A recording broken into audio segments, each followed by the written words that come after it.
Hello everyone and welcome to Sparkle English. If you're here, it's because you want to learn English or improve your level of English, maybe for personal reasons, maybe for professional reasons, and you want to improve your skills as a writer or as a transcriptionist, for example. Today's lesson is going to be all about apostrophe rules. This is the second video in my English Writing Essentials. So let's get started.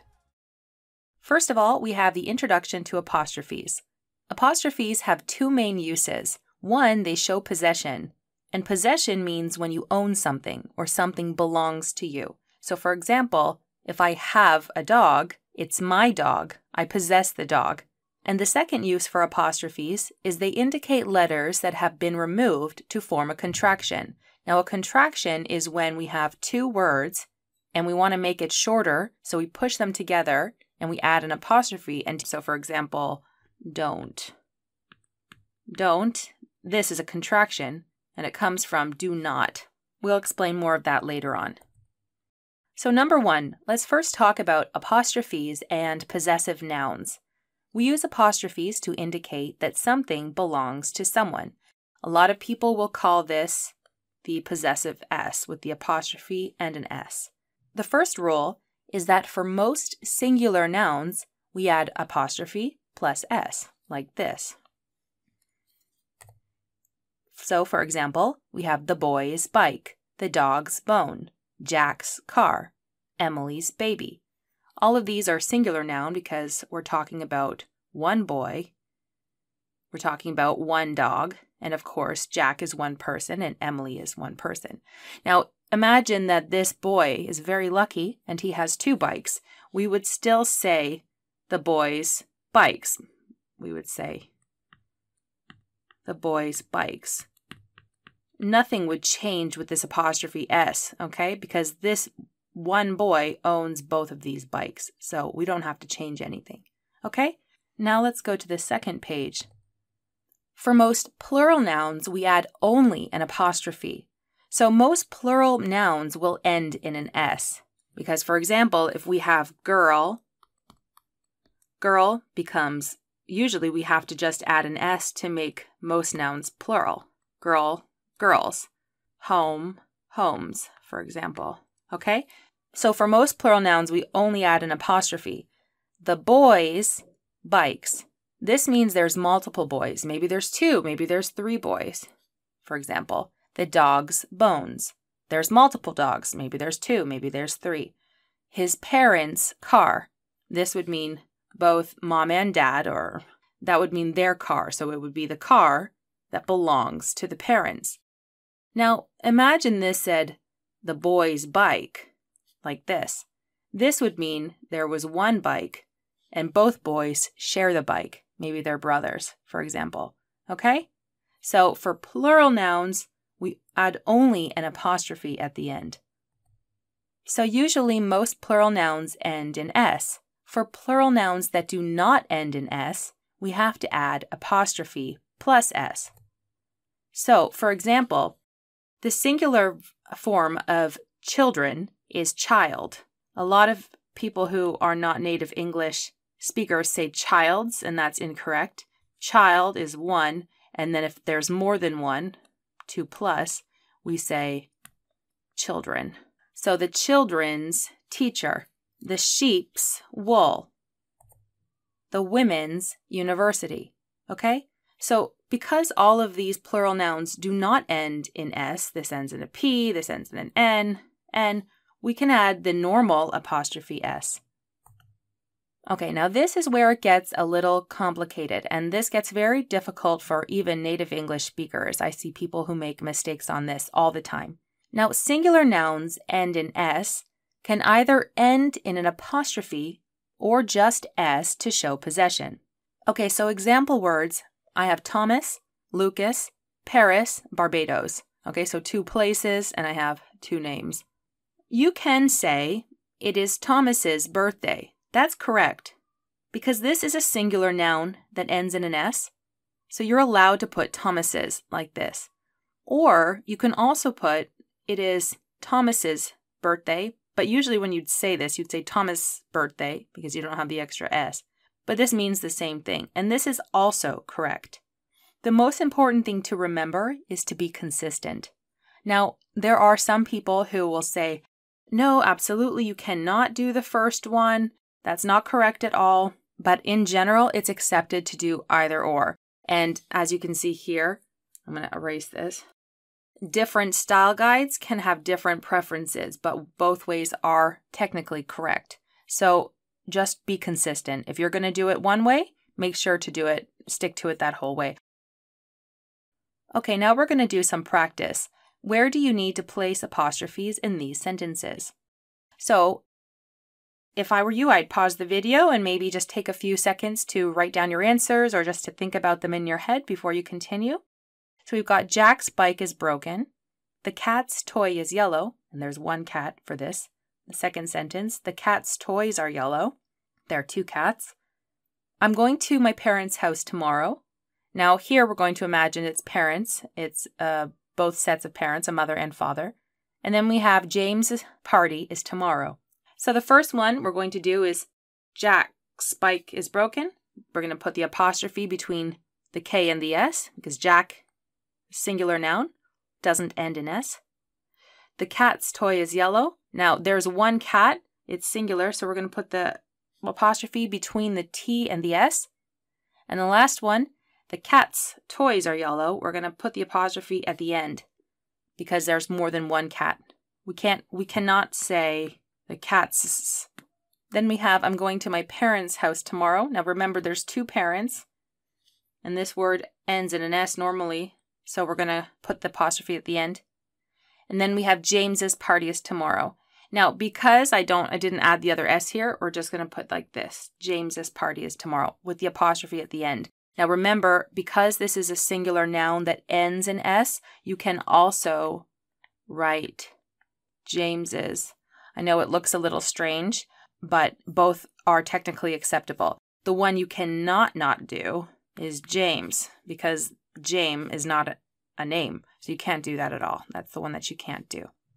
Okay, let's go on to number 2. Okay, now we have apostrophes and possessive pronouns. So personal pronouns, unlike regular nouns, do not use apostrophes to form possessives. So here we have our personal pronouns, me, you, he, she, it, we, they. And then we have our possessive pronouns. We've got my, mine, your, yours, his, her, hers, its, our, ours, their, theirs. Now notice with these its, there's no apostrophe. And we don't use an apostrophe for any of these. And this is something that a lot of people make mistakes with. Let me give you some examples. We have the bike is Emily's. That's correct. That's what we learned before. This is a singular noun, and we have the possessive S. The bike is hers. So here, the bike is hers. It belongs to her. But you cannot say the bike is hers like this. You cannot do that. And you also, if you look down here, you cannot say she's bike is blue. So you can say Emily's bike is blue. But you cannot replace Emily's with she's. It doesn't work like that. You would say her bike is blue. Okay, so let's show you a few more examples here. So some more examples. We have the award is yours. The car is his. The money is theirs. The dog's bone is white. Its bone is white. Now pay attention to this here. Its bone is white. We cannot put it apostrophe s bone is white because this apostrophe s is a contraction and it can mean it is or it has. And it is bone is white or it has bone is white. That makes no sense. The its means the same thing as the dogs. Okay? So just keep that in mind. Okay, now another one is the difference between whose or whose. They both sound the exact same, but they have very different meanings. We use whose, W-H-O-S-E, when referring to possession or belonging, just like we've been talking about. But whose, W-H-O apostrophe S, is a contraction for who is or who has. So if I'm asking you a question and I say, Whose car is that? It is Jack's car.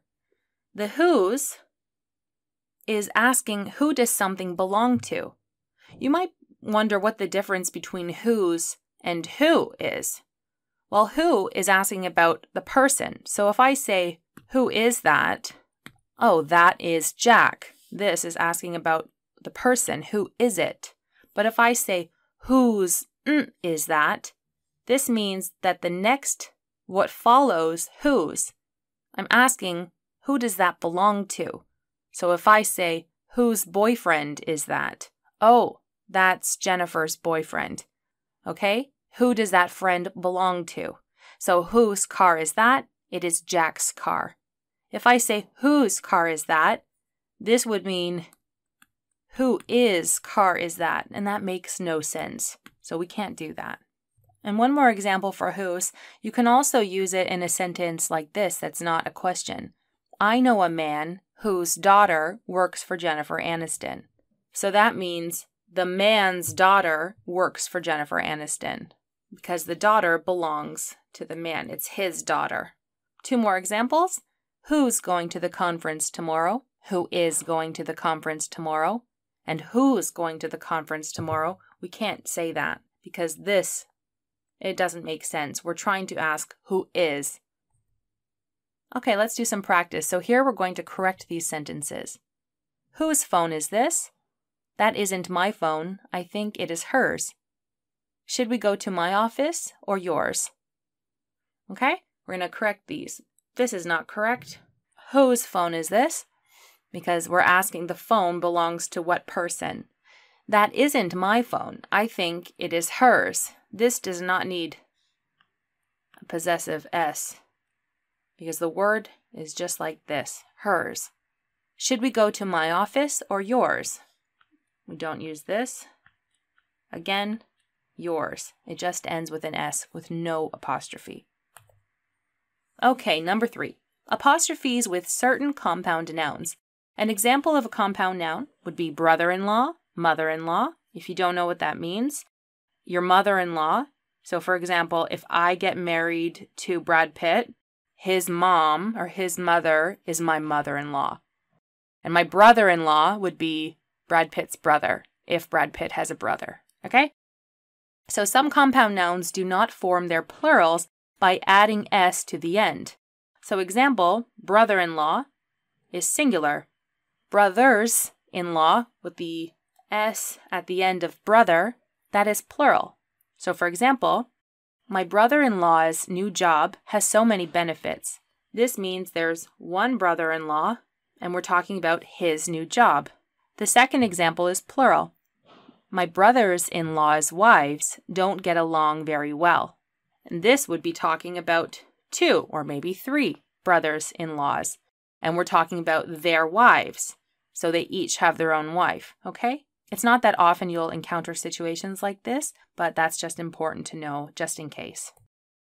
Okay, the next one we're going to do is apostrophes with joint ownership. How do you use an apostrophe when you're talking about things that belong to more than one person? So the rule is, when one thing belongs to 2 or more people, make only the final name possessive. So let's do an example. Susan and Dave's wedding.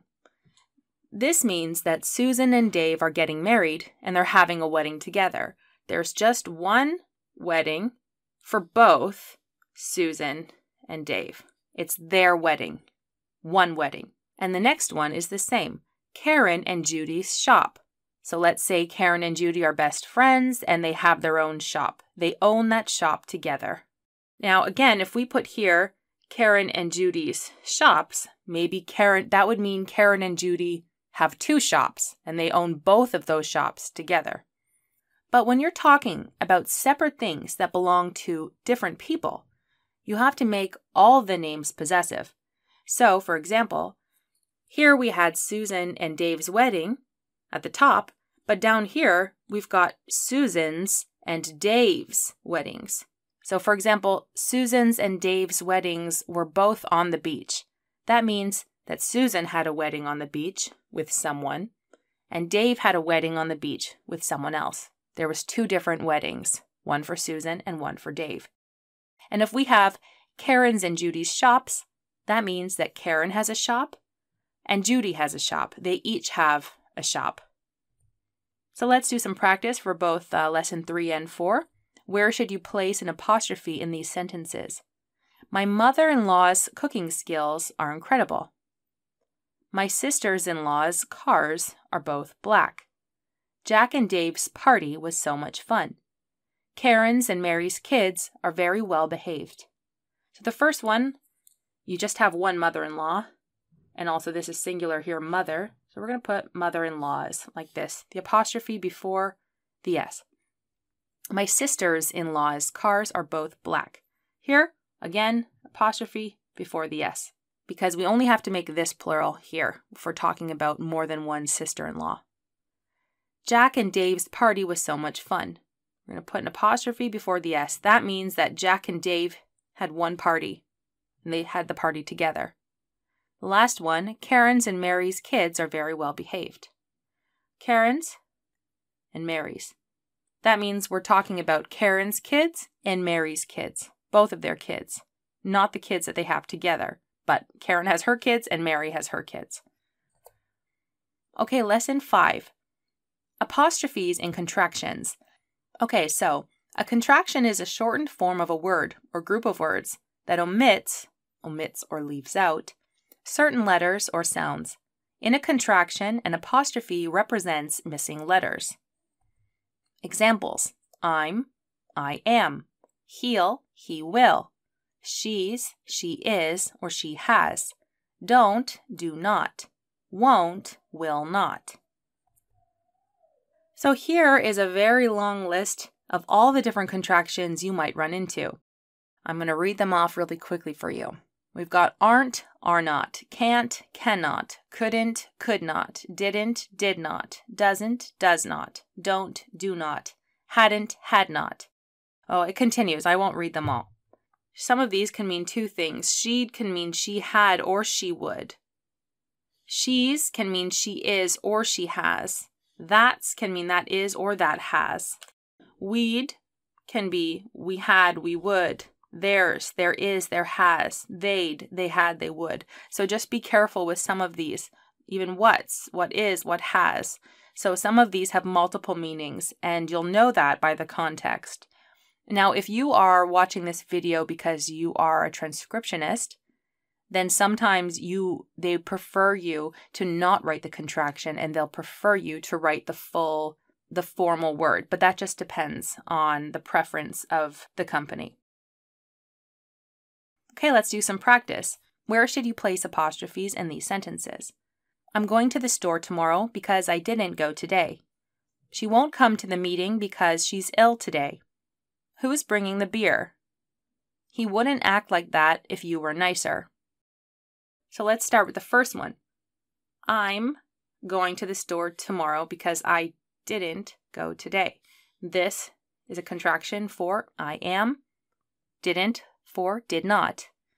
She won't come to the meeting because she's ill today. Won't is a contraction for will not. Now maybe that will confuse you because you say, well, why isn't it willn't? Well, it's an irregular contraction, so it's won't. And she's ill today, that's contraction for she is.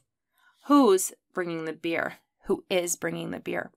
He wouldn't act like that if you were nicer. Wouldn't is for would not. Okay, congratulations. You've just finished your second lesson with me in Sparkle English, all on apostrophes. I hope that you enjoyed that lesson. It wasn't too difficult for you. Apostrophes is a little bit difficult at first, but the more you practice, the more you study and revise, the better you'll get at it. So thank you very much for watching this video, and please subscribe to my channel, like and share this video with any of your friends who also want to learn English, and I will see you in my next video. Thanks for watching.